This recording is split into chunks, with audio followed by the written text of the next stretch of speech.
नमस्कार मंडळी, भारतीय गृहिणी चॅनलवर मी तुमचं मनापासून स्वागत करते. आता पावसाळ्याचा सीझन सुरू झाला आहे आणि थोडीशी रिमझिम सुरूही झालेली आहे, म्हणजे बऱ्यापैकी पाऊसही पडत आहे. आणि अशा वेळेस आपल्याला काय खाऊ वाटतं तर कुरकुरीत अशी भजी. तर जराही सोड्याचा वापर न करता मी तयार केली आहेत ही खेकडा भजी. आणि विशेष म्हणजे ही भजी कमी तेल पितात, त्यामुळं खायलाही छान लागतात. चला तर मग आपण बघूया खेकडा भजी. त्यासाठी मी एक कांदा बारीक चिरून घेतलेला आहे. म्हणजे मी चिरलेला कांदा जरा मोठ्या साईजचा होता. जर तुमचे कांदे छोटे छोटे असतील तर तुम्ही जर 2-3 घ्या. त्यात थोडीशी कोथिंबीर टाकलेली आहे आणि कोथिंबीरीने बघा वेगळीच अशी छान अशी टेस्ट येते. मीठ चवीपुरतं मीठ टाकलेलं आहे.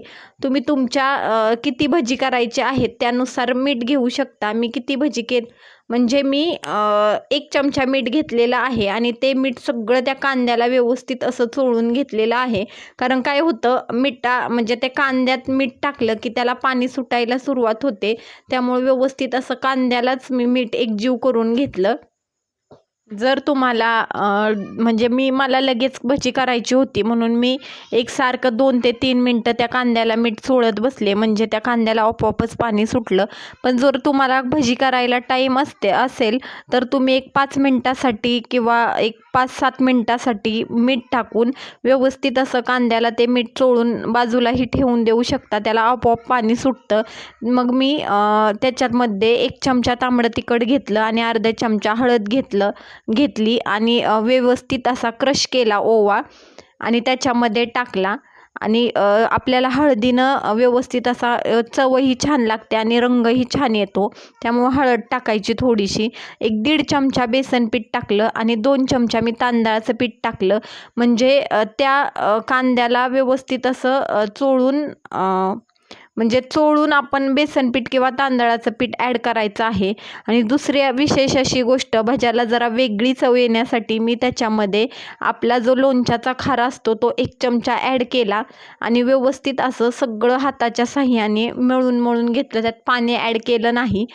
ज्या भज्याला म्हणजे कांद्याला जे पाणी सुटतं त्याच्यातच व्यवस्थित असं ते पीठ चोळत राहायचं, म्हणजे एकजीव करून घ्यायचं. अजिबात पाण्याची गरज पडत नाही. आणि जर तुम्हाला थोडंसं जरी पातळ वाटलं ते पीठ तर आपण त्याच्यामध्ये बेसन पीठ ॲड घ्यायचं. मी तुम्हाला ॲक्च्युली सांगू शकत नाही की एवढा कांदा असल्यानंतर एवढं बेसन पीठ लागतं. ते आपल्या ज्याच्या त्याच्या म्हणजे ज्याच्या त्याच्या घट्ट पातळनुसार त्याच्यामध्ये ॲड करायचं. मला जरा हे पीठ जरा पातळ वाटत होतं म्हणून मी त्याच्यामध्ये पुन्हा अर्धा चमचा डाळीचं पीठ आणि पुन्हा थोडंसं अर्धा चमचा तांदळाचं पीठ ॲड केलं आणि व्यवस्थित असं पुन्हा एकजीव करून घेतलं. म्हणजे कांद्याला व्यवस्थित ते पीठ लागलंच पाहिजे इतकं एकजीव करून घ्यायचं. बघा मी तुम्हाला दाखवते हाताच्या साहाय्याने मी कसं एकजीव करून घेतलेलं आहे. अजिबात पिठामध्ये गाठी राहिल्या नाहीत पाहिजे किंवा कांदा एक साईडला पीठ एक साईडला असं झालं नाही पाहिजे. हाताच्याच साहाय्याने ते मळून घ्यायचं. चमच्याचा अजिबात वापर करायचा नाही. बघा अशा पद्धतीनं एवढं घट्ट आपलं पीठ झालं पाहिजे. तर त्यासाठी आता आपण भज्यासाठी गॅसवर तेल गरम करायला ठेवूया. माझं तेल ऑलरेडी गरम झालेलं आहे. आता आपण तेल तापलं आहे का नाही ते पाहण्यासाठी थोडंसं तेच पिठामधलं पीठ टाकायचं. बघा व्यवस्थित असं तेल तापलेलं आहे. कधी काय होतं, जर तेल तापलेलं नसेल तर सगळे भजी ते कढईला चिकटून बसतात आणि भजी व्यवस्थित होत नाहीत. त्यामुळं बघा अशा पद्धतीने हाताच्या साहाय्याने ते सगळं पीठ जे आपण मळलेलं होतं भज्याचं ते सोडायचं आहे. त्याच्यात व्यवस्थित असं सोडायचं आहे, नाहीतर हाताला भाजेल. आणि ही भजी आता चमच्याच्या साहाय्याने अजिबात काढायची नाहीत. म्हणजे ह्या भज्याचं नावच खेकडा भजी आहे, त्यामुळे वेगवेगळे असे शेप येतील. असं हाताच्या साहाय्याने सोडायचे. बघा मी कसे सोडलेले आहेत.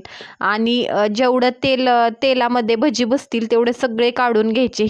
हे भजी अजिबात तेल पित नाहीत. माझ्या तेवढ्या सगळ्या पिठाचे 2च घाणे झाले, म्हणजे मी 2च घाणे काढले. आणि बघा भज्याचा कलर बदलायला लागला की आपण झाऱ्याच्या साहाय्याने ती सगळी भजी उलतीपालती करून घ्यायची, म्हणजे आलटीपलटी करून घ्यायची आणि खरपूस अशी भाजून द्यायची. आणि गॅस खूप फुलही ठेवायचा नाही आणि खूप मंदही ठेवायचा नाही.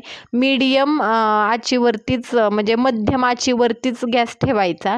बघा अशा पद्धतीने सगळ्या भज्यांचा कसा कलर बदलायला सुरुवात झालेला आहे. आता आपण जोपर्यंत लालसर कलर येत नाही तोपर्यंत तेलात व्यवस्थित असं हलवून घ्यायचं आहे. काढायची घाई करायची नाही. कलर बदलला की लगेच आपल्याला कळतो. आणि ही भजी अजिबात अशी लूज किंवा पडत नाहीत. खायला तांदळाचं पीठ असल्यामुळं आणि कांदा जास्त असल्यामुळं कुरकुरीत अशी लागतात. जर बघा आपण आता कसा भज्याचा कलर बदललेला आहे. आता आपण हे सगळी भजी काढून घेऊया. जर तुमच्याकडे टिश्यू पेपर असेल तर तुम्ही ते प्लेटमध्ये टिश्यू पेपर टाकून त्याच्यावर भजी काढली तरी चालतात. माझ्याकडे काही टिश्यू पेपर नव्हता आणि तशी गरजही लागत नाही, कारण हे भजी अगदी कमी तेल पितात, त्यामुळं खायलाही छान लागतात. बघा अशा पद्धतीने सगळे आता आपण ती भजी काढून घेऊया. आणि आता जो दुसरा घाणा होता तो मी त्याच्यामध्ये सोडते. जर तुम्हाला माझी रेसिपी आवडत असेल तर तुम्ही माझ्या चॅनलला लाईक करा, शेअर करा, सबस्क्राईब करा आणि बेल आयकॉनवर प्रेस करायला विसरू नका. म्हणजे जेव्हा माझ्या नवनवीन रेसिपी येतील तेव्हा तुमच्या फोनची घंटी नक्की वाजेल. आणि जर तुमची कुठली वेगळी पद्धत असेल किंवा तुम्ही जर काय एक्स्ट्रा ॲड करत असताल तरीही मला कमेंट बॉक्समध्ये नक्की सांगा.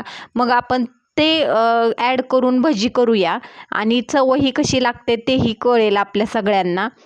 आता भजी म्हटलं की त्याच्याबरोबर मिरच्या तर हव्याच. मग मी त्या 3 मिरच्या चांगल्या धुवून कट करून सुकायला ठेवलेल्या होत्या. त्या तेलामध्ये टाकल्या आणि व्यवस्थित अशा एकसारख्या हलवून घेतल्या. फक्त टाकताना म्हणजे टाकल्यानंतर व्यवस्थित अशा तळून घ्यायच्या, कारण अंगावरती तेल उडतं, तडतड वाजतात मिरच्या. आता त्या सगळ्या मिरच्यांचा कलर बदलेपर्यंत आपण तळून घेऊया. माझ्या भज्याला म्हणजे मी केलेली भजी काही जास्त नव्हती, त्यामुळं मग मी त्याच्यासाठी 3च मिरच्या तळून घेतल्या. आणि मिरच्या तळायच्या आधी मी मधून कट करून घेतल्या होत्या. बघा आता त्याही मिरच्या काढून घेऊया. जर तुम्हाला ही रेसिपी आवडली असेल तर तुम्ही कमेंट बॉक्समध्ये कमेंट करून नक्की सांगा की कशी झाली होती. आणि पावसाळ्याच्या सीझनमध्ये तर नक्की ट्राय करा ही भजी. चला त्याच्यावरती थोडंसं आता मीठ टाकून व्यवस्थित अशी एकसारखं चोळून घेऊया.